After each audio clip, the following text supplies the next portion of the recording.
नमस्कार to all. आज जो हम डिस्कस करेंगे one of the application of NMR spectroscopy, the 1H NMR spectra of carbocations. NMR spectroscopy की जो एप्लीकेशंस हैं उसमें एक एप्लीकेशन जो है वो है to determine the presence of carbocations. तो कार्बोकैटायंस की जो प्रेजेंस है उसको डिटेक्ट किया जा सकता है with the help of NMR spectroscopy.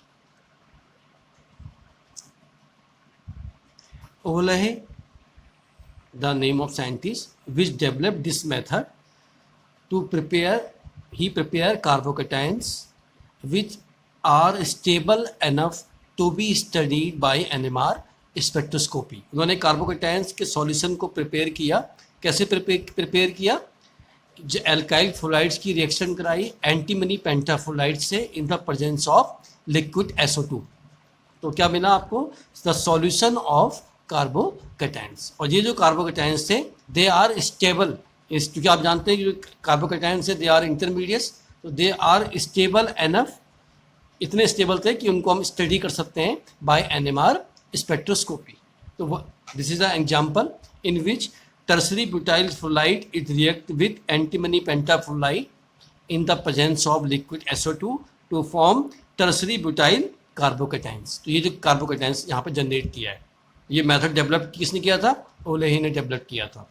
ठीक है, तो अब इससे क्योंकि ये स्टेबल एनफ है, तो जब इसका एनएमआर स्पेक्ट्रस हम देख रहे हैं तो उससे हम पता लगा सकते हैं कि जो कार्बोकैटायंस है दे फॉर्म्ड और नॉट। तो यहाँ पे हम देखते हैं कि जो 1H एनएमआर स्पेक्ट्रा था तो उसमें क्या था, 9 हाइड्रोजन के कारण आपको क्या मिला था? डबलेट। ठीक है, आप जानते ही हैं कि जो ये 9 हाइड्रोजन है इनकी जो ये क्या करेंगे? 1 बॉन्ड कपलिंग करेंगे किसके साथ? फ्लोरीन एटम के साथ, क्योंकि फ्लोरीन भी क्या है? मैग्नेटिकली एक्टिव न्यूक्लियस है। ठीक है, तो चूंकि इनके नेबर में एक फ्लोरीन एटम है तो सिग्नल N+1 रूल से टूट जाएगा 2 लाइन सिग्नल में। तो आपको 9H के कारण क्या मिला? डबलेट मिला। और वो किस वैल्यू, उसकी डेल्टा वैल्यू यानी केमिकल से वैल्यू कितनी आई? 1.35 पार्ट्स पर million with respect to TMS। ठीक है, और यहाँ पे जो आपको जो टर्सरी ब्यूटाइल कार्बोकैटायंस मिला, यहाँ पे जो एनएमआर स्पेक्ट्रम आपको जो मिल रहा है वो मिल रहा है 9H के कारण सिंगलेट, और डेल की वैल्यू चलेगी 4.35। तो ये जो ऑब्जर्वेशन है, आप दो चीजें देख रहे हैं, एक तो जो केमिकल शिफ्ट थी वो डाउनफील्ड चली गई, दूसरा जो सिग्नल थे उनके जो पैटर्न था उसमें बदलाव आ रहा है। तो ये जो दोनों चेंजेस हैं, ये दोनों चेंजेस इस बात की तरफ इशारा कर रहे हैं या इस बात को कंफर्म कर रहे हैं कि क्या बना है? टर्सरी ब्यूटाइल कार्बोकैटायन का फॉर्मेशन हुआ है। तो इस with the help of NMR spectroscopy we can detect या we can know the presence of carbocations. ठीक है, तो ये दोनों ऑब्जर्वेशन अगर आप देख रहे हैं, क्योंकि अगर ऐसा हो रहा है तो ऐसा तभी पॉसिबल है कि जब ये स्ट्रक्चर बनेगा, और ये स्ट्रक्चर बनेगा मतलब कार्बोकैटायन फॉर्म होगा। तो वही चीज उसने लिखी है। बोथ, दो बातें both the change in the splitting pattern of the methyl proton. Methyl proton का जो स्प्लिटिंग पैटर्न था उसमें चेंज आ गया कि पहले मिथाइल प्रोटॉन जो थे वो डबलेट दे रहे थे, लेकिन अब जो मिथाइल प्रोटॉन है वो दे रहे हैं सिंगलेट। दूसरी बात, जो शिफ्ट थी वो डाउनफोल्ड शिफ्ट चली गई कि पहले जो था, जो डेल्टा की वैल्यू थी वो सिल्डेट रीजन में थी, अब जो डेल्टा की वैल्यू है वो डिसिल्डेट रीजन में। क्योंकि आप जानते हैं जैसे कैटायन बनेगा तो इलेक्ट्रॉन डेंसिटी कम हो जाएगी, और इलेक्ट्रॉन डेंसिटी यदि कम होगी तो आप जानते हैं ऐसे केस में क्या होता है? केमिकल शिफ्ट की वैल्यू कहाँ को शिफ्ट होती है? इन अ डाउनफील्ड रीजन, डाउनफील्ड शिफ्ट होती है। तो इसलिए जो डेल की वैल्यू है वो डाउनफील्ड रीजन में आई है। ठीक है, तो ये दो, तो ये कह रहा है ये दो जो चेंजेस हैं, पहला स्प्लिटिंग पैटर्न में जो चेंज आया, दूसरा जो डाउनफील्ड शिफ्ट आई, वो दोनों कंसिस्टेंट हैं इस बात के लिए कि क्या बना है? टर्सरी ब्यूटाइल कार्बोकैटायन का फॉर्मेशन हुआ है। क्लियर हो गया? सिमिलरली यहां भी हम देख सकते हैं, यहां पे क्या है आपका? आइसोप्रोपाइल फ्लोराइड है। तो यहां भी हमने सेम ऑब्जर्वेशन, इसी तरह का ऑब्जर्वेशन हमें मिल रही है कि यहाँ पे क्या है? 6 हाइड्रोजन के कारण क्या मिला था आपको? क्वार्टेट। अब आप सोचेंगे क्वार्टेट कैसे मिल रहा होगा, क्योंकि आपको पता है यहाँ पर 2 मैग्नेटिकली एक्टिव न्यूक्लियस है, एक हाइड्रोजन और एक फ्लोरीन। तो पहले क्या होगा?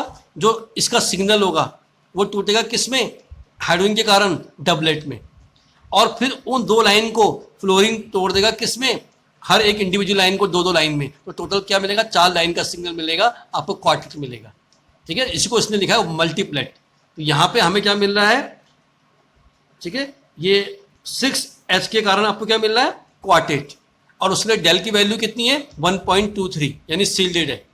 और जो ये 1H है, इस 1H के कारण क्या मिल रहा है आपको, मल्टीप्लेट, वो तो मिलेगा, क्यों, क्योंकि पहले 1H के सिग्नल को फ्लोरीन टूटेगा, तोड़ेगा, और फिर जो फ्लोरीन के बाद जो सिग्नल टूटेगा उसको ये जो 6 हाइड्रोजन है वो फिर उसको फर्दर स्प्लिट करेंगे N+1 रूल से, तो आपको नंबर ऑफ लाइंस मिलेगी, that's why it is called multiplet. यहाँ पे आपको 1H के कारण मल्टीप्लेट मिलेगा, और वो कहाँ मिलेगा आपको, डीसील्डेड, क्यों, क्योंकि इसमें fluorine directly electronegative element attached है, इसलिए इसका जो सिग्नल होगा वो डाउनफील्ड जाएगा।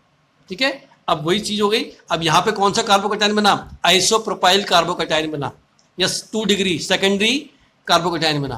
तो यहाँ पे आप देखो चेंजेस क्या आ गए, पहले 6H के कारण क्वार्टेट था, ठीक है, और डेल की वैल्यू 1.23, लेकिन अब 6 हाइड्रोजन के कारण क्या आ रहा है, सिर्फ डबलेट, क्योंकि अब सिर्फ हाइड्रोजन है इसलिए सिग्नल टूट रहा है सिर्फ डबलेट में, और डेल की वैल्यू क्या चले गई, डीसील्डेड, 1.23 से कहाँ चले गई 4.03, डीसील्डेड रीजन में चली गई।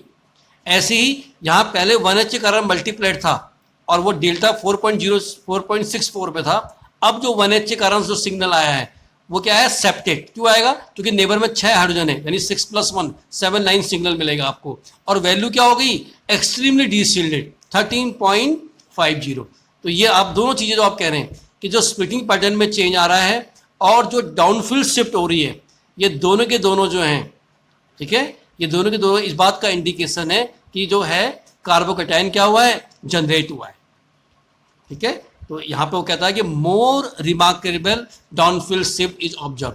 ठीक है, क्योंकि बहुत ज़्यादा डेल की वैल्यू है 13.50, इसलिए बोला है उसने। तो इस कारण क्या होगा, जो ये तभी पॉसिबल है कि जब कार्बोकैटायन का जनरेशन हुआ होगा। तो ये one of the main application है NMR स्पेक्ट्रोस्कोपी की, to detect carbocations in solutions. Thank you very much.